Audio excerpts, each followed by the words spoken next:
I like to talk to you guys in the mornings like this. Before I get to other things, I want to talk to you.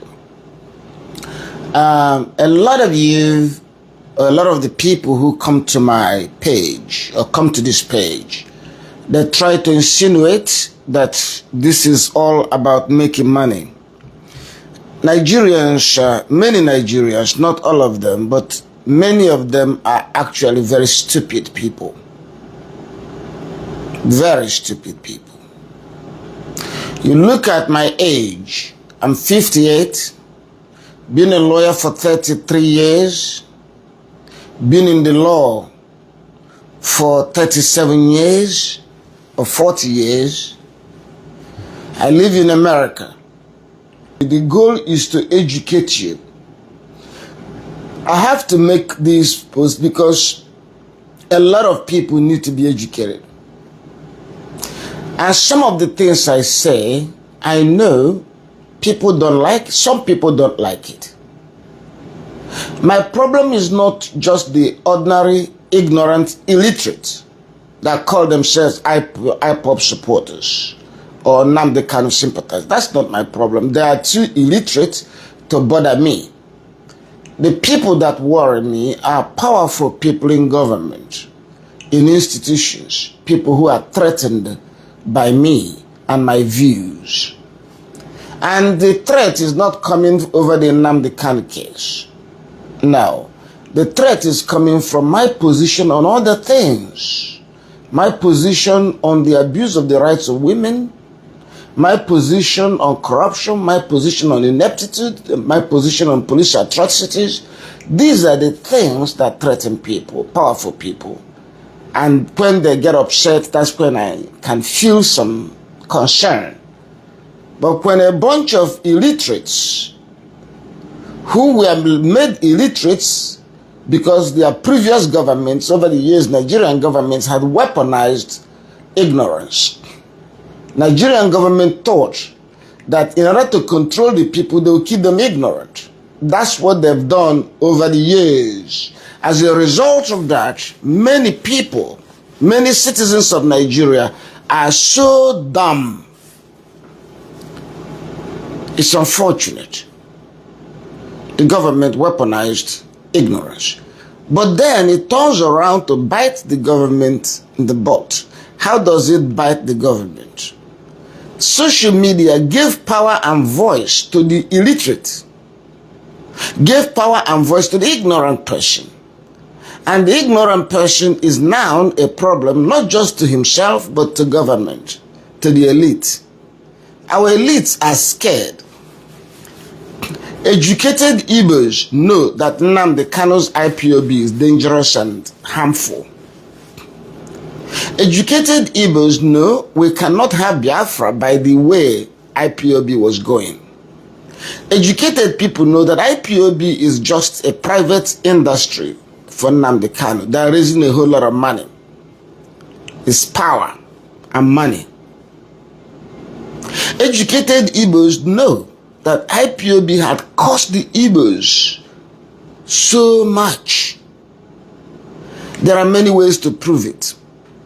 There are up to 20 million, or at least 10 million Igbos in the northern part of Nigeria.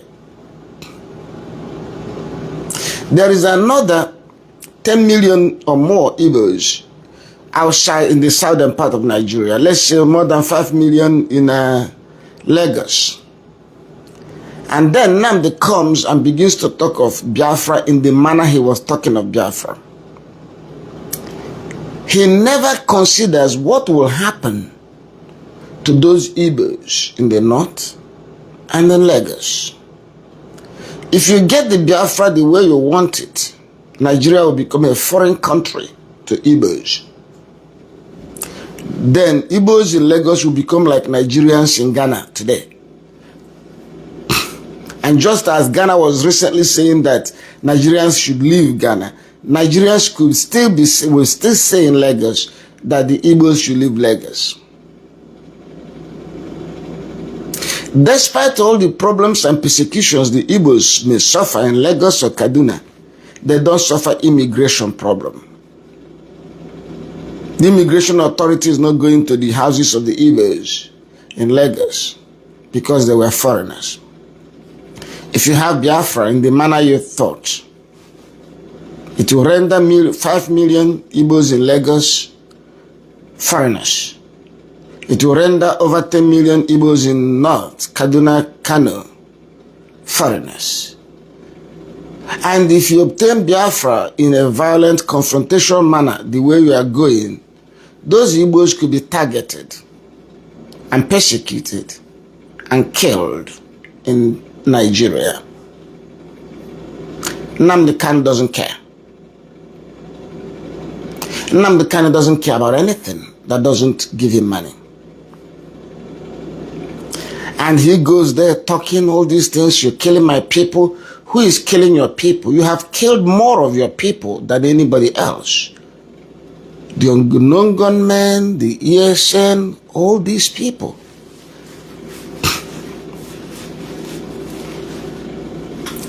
So, we say these things and they scare everybody. But so, now, because the majority of the Igbos are illiterate,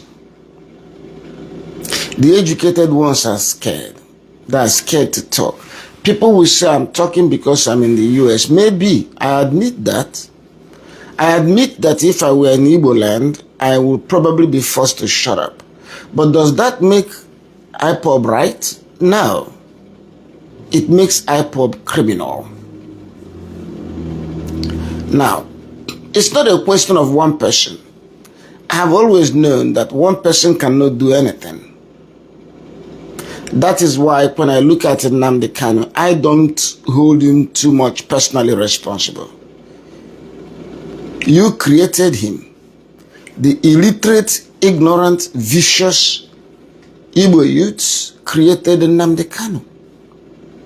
Nnamdi Kanu is actually a sober person. When you speak to him one-on-one, I spoke to him. I told him, hey, I can't get far with this. I told him that. He was listening. He was nodding. I said, you've got millions of followers. Can't you turn them into some kind of legitimate political movement operating within the law? If you want Biafra, then fight for Biafra within the law and with the help of international community and diplomacy. Do not do anything that could provoke military confrontation, because the Igbos cannot fight a war against Nigeria and win. It was already tested and demonstrated in the 60s. Indeed, Nigeria is more able to suppress the Biafra militarily today than they did in the 60s. Biafra in 67 was led by a trained military officer and a senior military officer, Colonel Ojukwu, who was actually the governor of the eastern region. That meant that he had a government, he had a structure, he had a command structure. And yet, Biafra was overwhelmed by Nigerian forces. So now, with a weakened position, with less strategic positioning, with insufficient motivation, you cannot fight a war against Nigeria. And don't tell me, hey, I'm not asking for war, I'm asking for a referendum. You are asking for war each time you ask for anything outside the constitutional order. That's what people don't realize. And that's why if you look at the charge, the count 1 in the charges against Nnamdi, the treasonable felony, you find out how they framed that offense. They framed that offense because he was asking for things which can only happen by overthrowing the Nigerian constitutional order.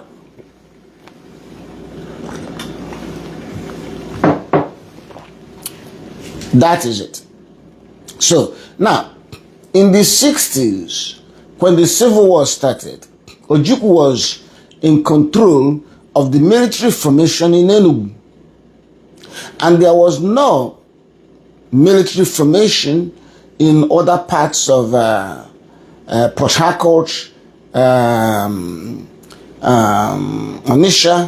Umuahia. Those things were not there. So the entire enclave of Biafra was militarily under the control of the governor, Colonel Ojukwu.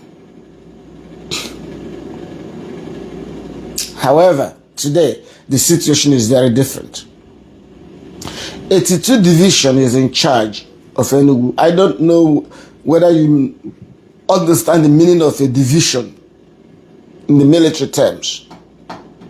Many of you, these IPOB people, you are ignorant. I'm sure you don't know the meaning of division, what a military division is. When you talk of military formations, you don't know what a division means. Okay, they have 82 Division in Enugu.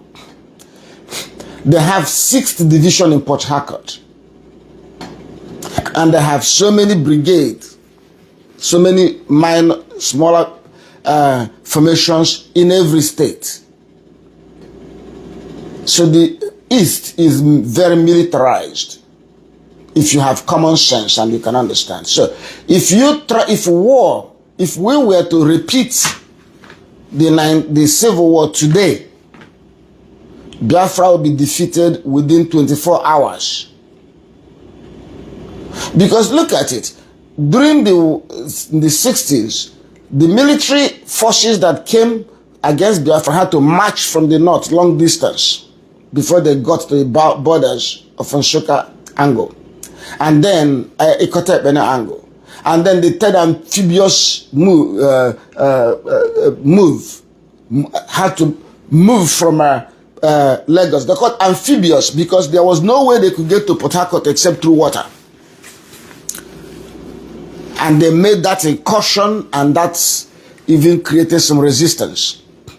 Today, there'll be no amphibious assault on the east, on Biafra, because Port Harcourt is already secure under a division. And there'll be no need to march from Kaduna down to the boundary of Nsukka, because 82 Division is already in their control. So what will happen now if there's war?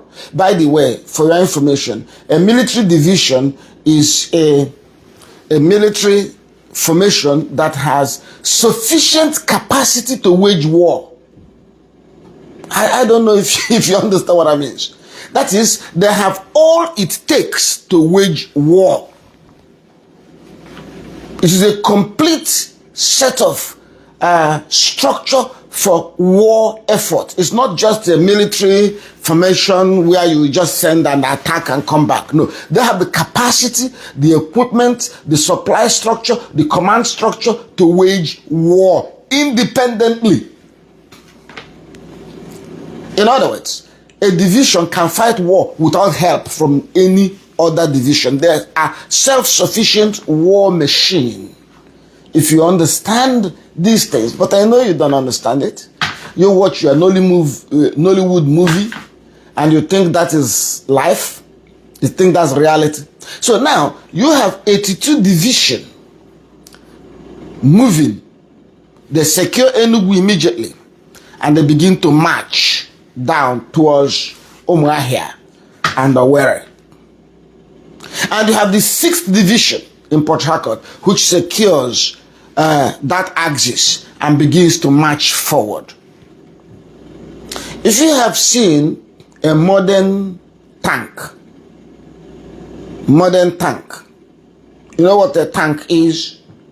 When you say bad road, tank doesn't need road. They don't operate on road. I'm sure you have seen these big caterpillars pushing down trees when they're constructing road. The tanks have the capacity to push down trees. So when they start moving to the east, they'll be moving unstopped. So you have them coming from Port Harcourt and you have 82 Division coming from Enugu, and they'll be squeezing Umuahia and Owerri. In 24 hours they will meet. In 24 hours, the advance from Port Harcourt will meet the advance from Enugu. You are finished. Because you are illiterate, you don't understand what happens when there's war. When there's war, your phone will not work. When there's war, there's no vehicle for you to move around. When there's war, there'll be no electricity. When there's war, there will be no bank that will be open. Nobody will deliver anything to you. You will run out of essential commodities. Soldiers are unleashed in the cities. And because it is an asymmetric warfare, there will be no clear front lines. Everybody is a potential threat and a target. Every male. So what happens is, in 1 week of such situation, hunger and starvation will hit you so hard because stores are closed, nobody goes to farm. And when hunger hits you so hard, all the men will run into the bushes and hide.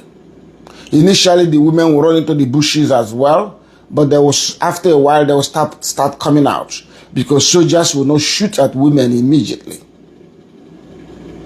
Then, the soldiers will begin to rape the women. All this, your beautiful makeup and your nice, smooth painting of the lips, you are doing on social media, sounding intelligent and praising IPOB. You'll be begging soldiers to sleep with you in exchange for rice. These soldiers you call names, Aboki this, Aboki that, this Fulani man or Fulani this. You will be begging them you want to give them sex so they can give you food. That is war. So you need to understand it's not a joke. People don't fight wars if they are not ready.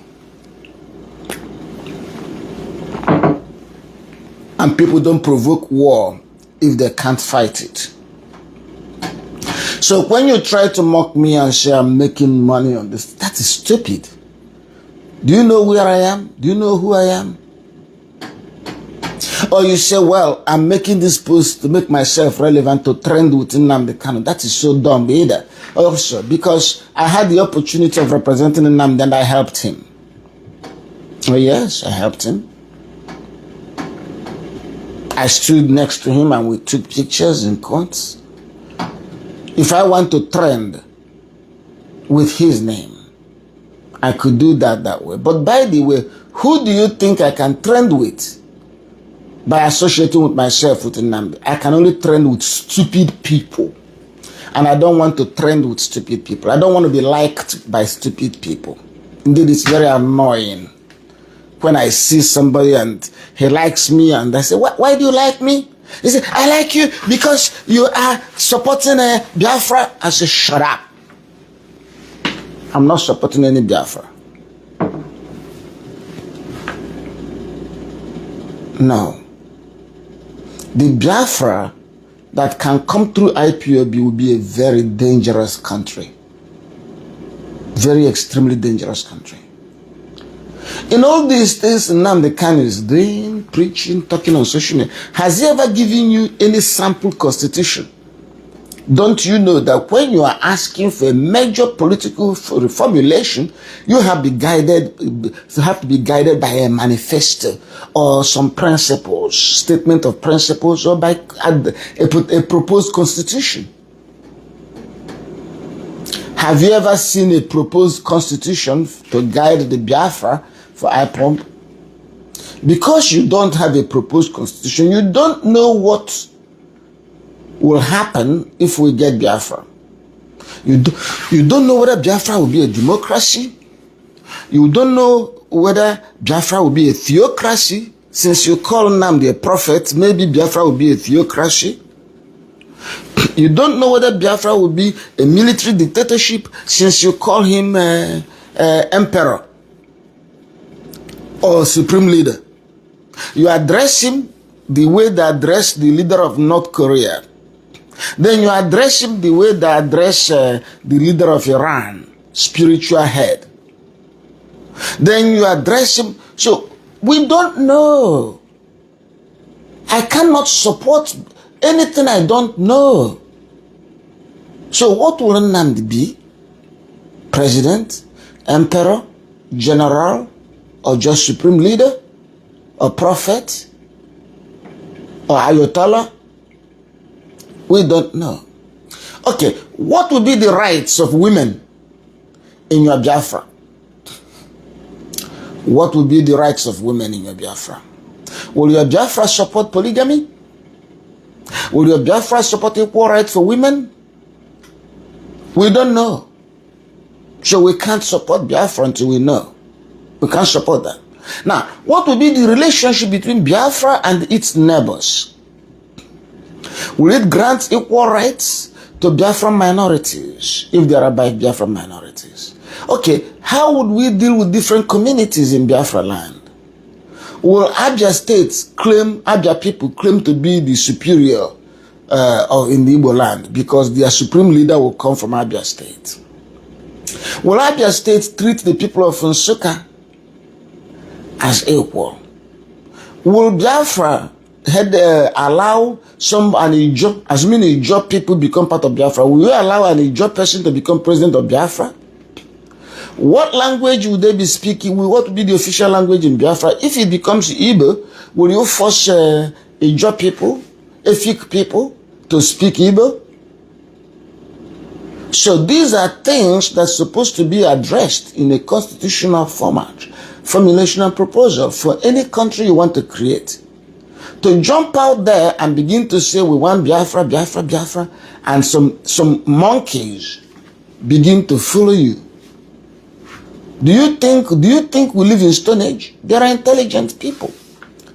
I will never support a Biafra that does not have a clear roadmap. I don't want to support a Biafra that will be surrounded 360 degrees by Nigeria, because you see the funny thing you ignoramuses don't realize. During the Civil War in the 60s, the entire South, with the exception of Edo State, okay, Edo and the Delta, with the exception of Edo and Delta State, the entire South and Southeast were together. Cross River, IPOB, Bayelsa, and were all part of the South of Eastern region. So, because River State was part of Eastern region, Bayelsa State was part of Eastern region, it meant that the Biafra in the 60s was a coastal state. It wasn't landlocked. We had seaports and access to the sea through Port Harcourt and Bayelsa. Today, the Biafra territory is shrunk to only the southeast. People in South don't want to be part of your Biafra. So assuming you form a Biafra without the people in the South, your Biafra will become landlocked. Do you know what to be landlocked? What it means? Okay, it means that when a plane takes off from Biafra, it must first cross Nigerian airspace. It also means that when international shipping arrives, it must pass through either Nigerian land or Nigerian inland waterways. Because people will say there'll be port in Port Harcourt. Yes, there'll be port in Port Harcourt, but it's not an international port. It is port in a river, inland waterways. Before goods will reach the Onitsha port, it must cross the Nigerian inland waters from River State or Port Harcourt or Bayelsa or Warri. And if you go do it by land, it has to cross the Nigerian territory, either through Lagos or through Port Harcourt before it will get to the east. So you'll be surrounded. The Igbo land enclave is relatively small, so Igbos will continue to migrate. Igbos are itinerant people. They move out. Igbos don't really need... Assuming now you come out and abolish borders and abolish visas, who will benefit the most? The Igbos, because the Igbos are itinerant. That is, they move away from home and base outside their home. The Igbos are moving. So to shrink them into a territory, an enclave called Biafra, just because you want to be the leader of that enclave or make money from the people, is stupid. Nnamdi knows there cannot be Biafra under his terms. He knows that. He's not stupid. Nnamdi knows there cannot be Biafra under his terms. I met Nnamdi, I spoke with him. All of you, I mean, yes, he's famous to you and all that. And of course, everybody gets the respect he deserves. But I am not fawning to him. I'm not like, hey!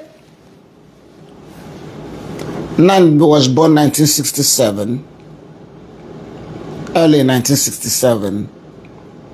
I was born late 1966, so I'm probably a few months older. There is no need. I mean, of course, if a leader comes, if a leader emerges, I'll respect the leader, regardless of age difference or education. No. But if I have to compare education, I'm older than him, I'm better educated than him. Absolutely. Without means of word, I am more than 2 times better educated than he. So there is no reason for me to get agitated because he's talking. If he talks, he has to, I'll hold him to account to prove his points. His Biafran movement is absolute disaster. And he's pursuing it selfishly. He's endangering the lives of the Igbos in the north. He's endangering the lives of Igbos outside Igbo land. And actually, he has endangered the lives of Igbos in Igbo land. People were killed. I will never forget the day Nnamdi was shouting on his radio. He was telling every woman, go inside the bush. Go inside the bush. What do you achieve? Why would they go inside the bush? Why on earth would they go inside the bush? And do what in the bush? Is that how to progress in life? In 2024, 2020, I mean, then was 2020, 2021.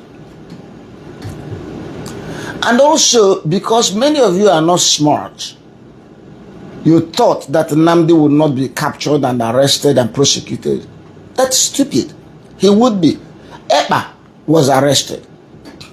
They would have arrested Nnamdi. Indeed, Britain was in the process. Britain was slow, but they were being forced to arrest him. No country will allow you to stay in its territory and be inciting violence anywhere in the world. No country. You all heard of Nnamdi.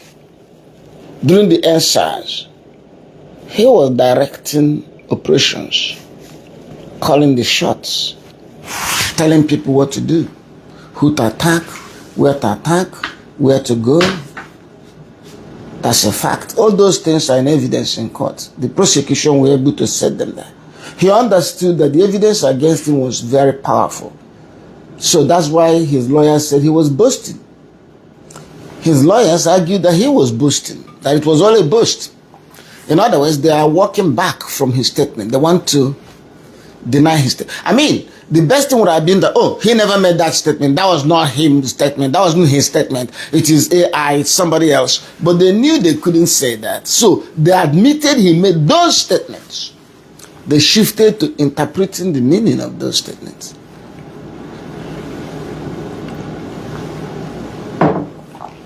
They interpreted it to mean that he was joking. How could you be joking?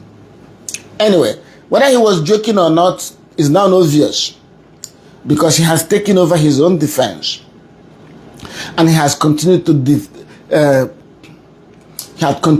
to project defiance, aggression, anger.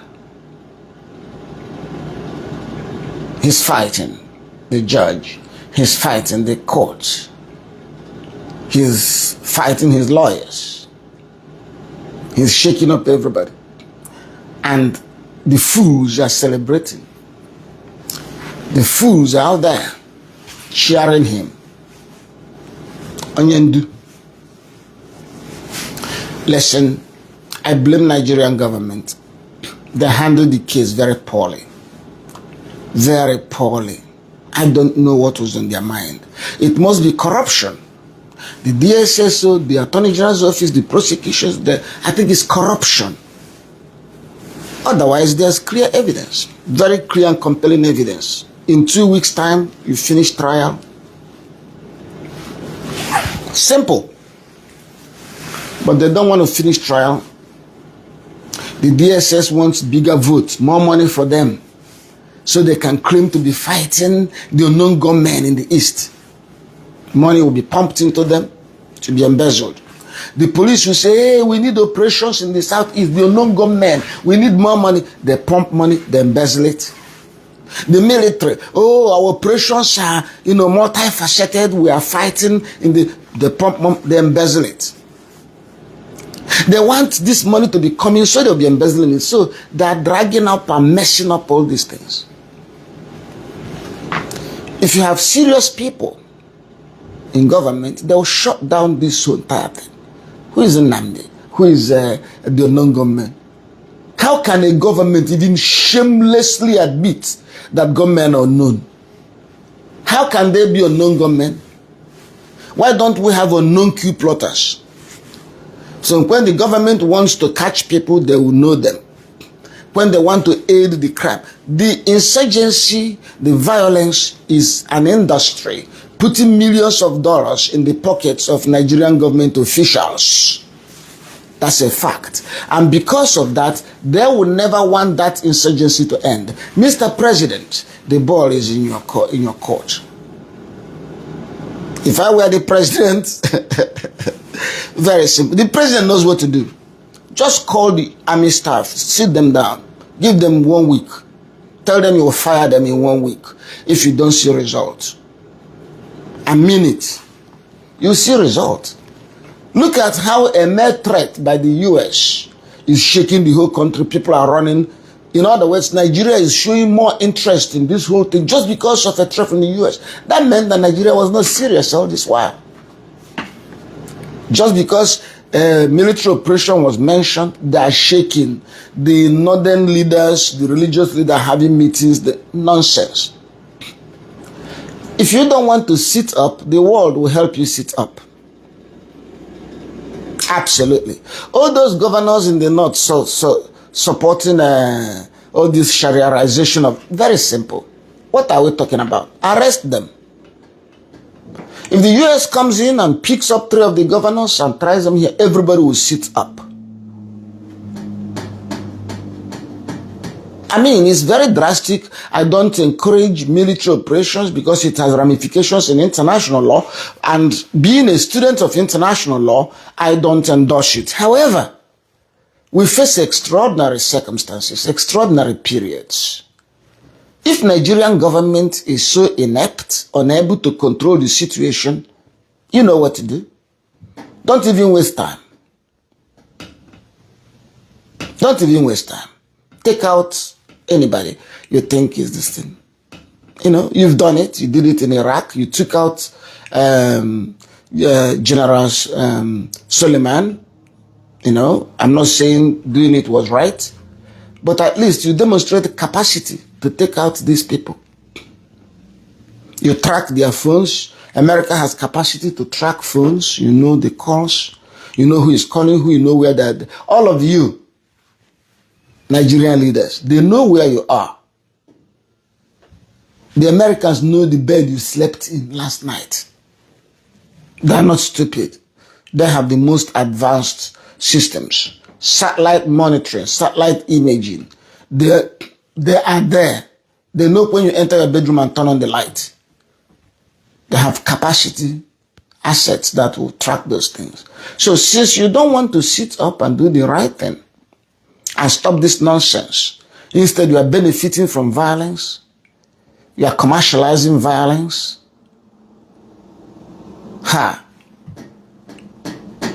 We don't want to let that happen. The world wouldn't let that happen.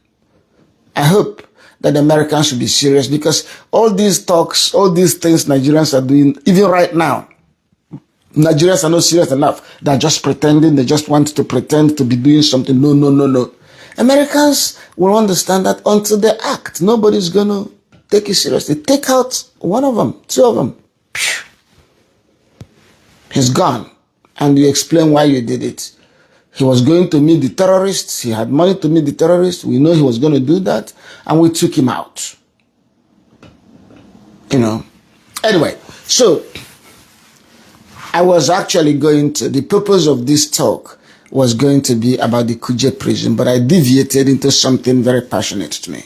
Those of you, I will change the topic and then give you proper talk on the Kuje prison. I want to explain to you how Kuje prison works, how the Nigerian prison system works, and what you should expect of Nnamdi. And I want to warn some of you, again, I'm not interested in monetization.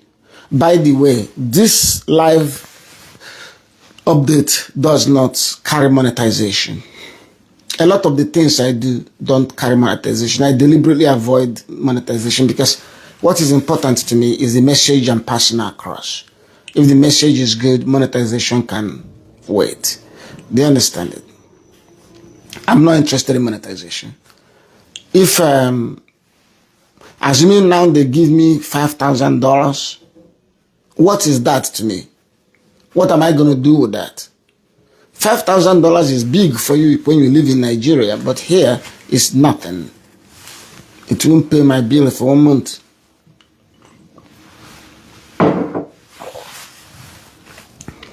I'm not interested in monetization. I'm interested in my message. I want to reach out to those Igbos who don't understand that IPOB is the most dangerous thing that happened to the Igbos after the Civil War.